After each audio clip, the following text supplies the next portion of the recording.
It all started with a mistake, or maybe fate. Rome's Termini station buzzed with energy, the air thick with coffee, pastries, and diesel. I clutched a ticket for a secret train, whispered about by a friend of a friend. Platform 29, he'd said. Not on the main board. You just have to know. I searched, passing platform 28, but found only a wall and a small unmarked door. I tried the handle. Locked. A station guard shrugged at my question, platform 29, and moved on. Disappointment washed over me. Maybe the secret train was just a story. I turned back, the magic of the moment slipping away. But sometimes the best adventures are the ones you don't plan. I bought a ticket for the next train north, no idea where it would take me. As the train pulled away, I watched Rome blur past, excitement returning. I didn't need a secret train to find Italy's magic. The magic was everywhere, if you were open to it. I smiled. Okay, Italy. Surprise me. And it did. Just outside my window, a giant stone ghost from the past appeared. The adventure had only just begun. Sometimes missing the train is exactly what you need. I leaned back, ready for whatever came next. The city faded, but the sense of possibility grew. I realized Italy's secrets aren't always hidden. They're waiting in plain sight. All you have to do is look. The journey was underway, and I was finally on board. Not the train I expected, but maybe the one I needed. The first surprise was just outside my window, and I was ready for more. Before leaving Rome, I spent days just walking. In Rome, you walk with ghosts, gladiators, emperors, artists. Turn a corner and there's the Colosseum, a giant broken crown in the city's heart. It's not just a building, it's a feeling. I touched the sun-warmed walls, imagining the roar of ancient crowds. The Colosseum is a survivor, a time machine made of stone. It's seen empires rise and fall and still stands. Inside, the maze of tunnels tells stories of gladiators and wild animals waiting in the dark. History here isn't just read, it's felt. I sat on ancient steps, watching tourists share the same wonder. A little cat curled up beside me, as if the city itself was welcoming me. Rome doesn't rush, it knows it will outlast us all. It's a city of echoes. If you listen, you can hear them. Every stone has a story, every shadow holds a memory. Rome reminds you, you're part of a much bigger story, and that story is still being written.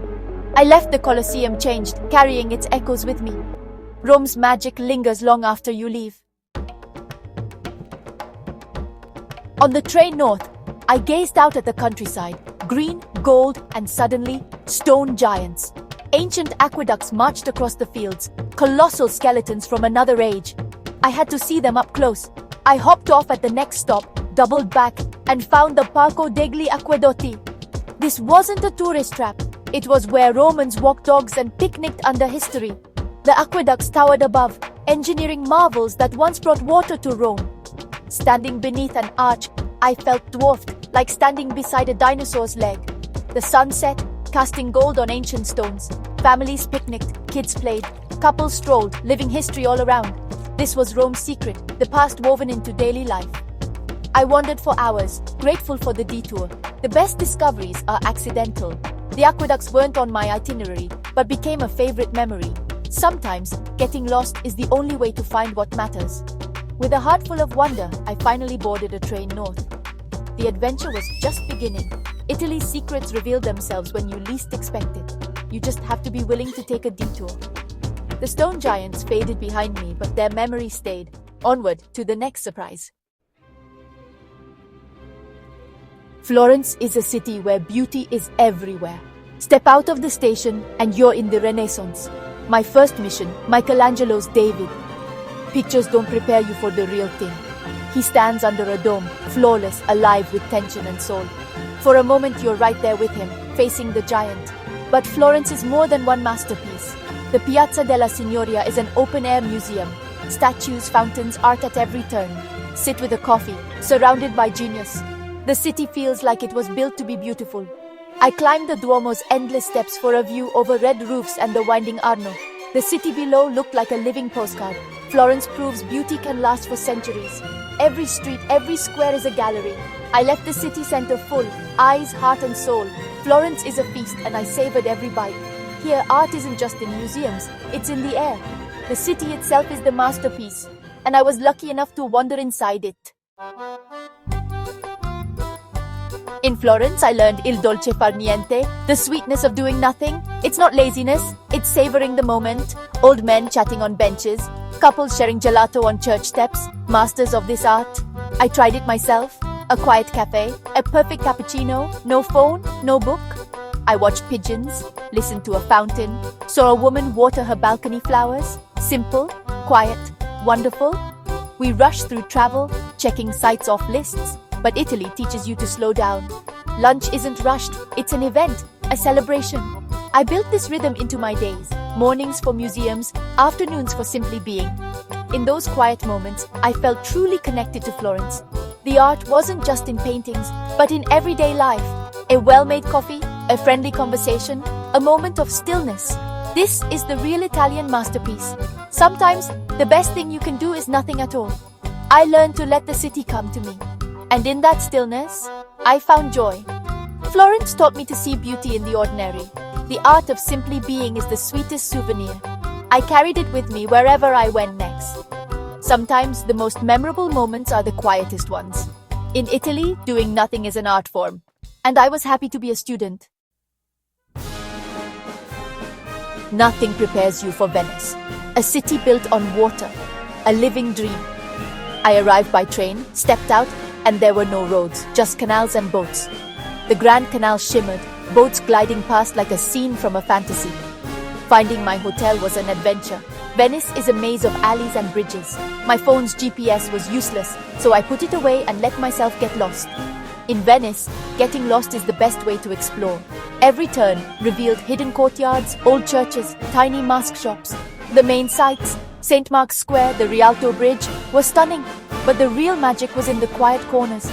In the back streets, the only sound was water lapping at ancient walls. Here, life moves by boat, mail, groceries, even ambulances.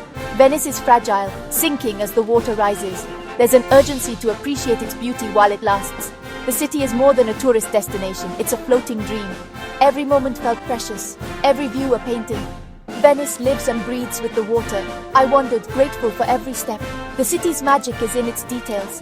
Venice is a place to get lost and to find wonder. I left footprints in its labyrinth and it left memories in my heart. The dream of Venice is real, and I was lucky to live it. Here, every day feels like a miracle.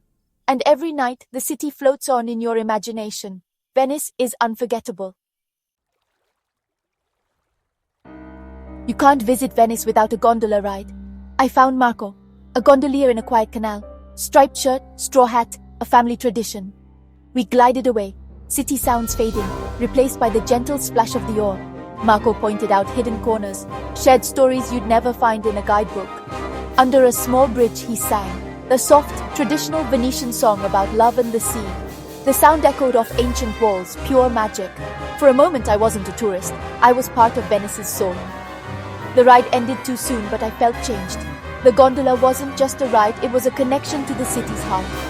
Sometimes the most touristy things are wonderful for a reason.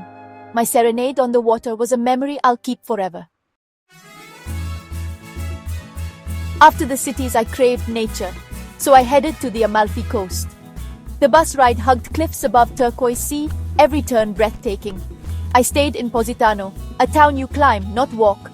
Pastel houses tumbling down to the beach.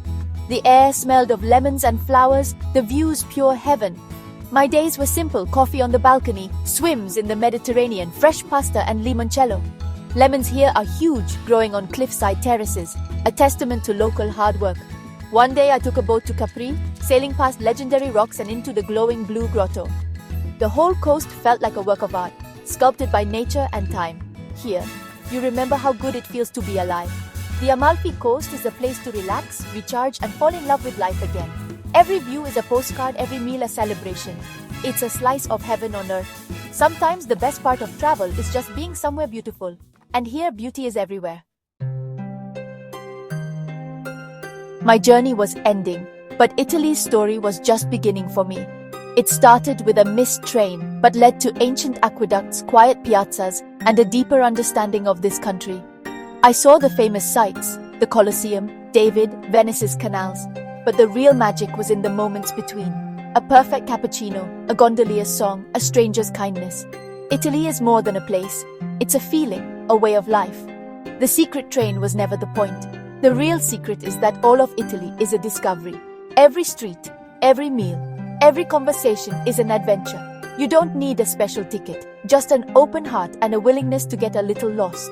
The true treasures are its people, its food, its passion for life.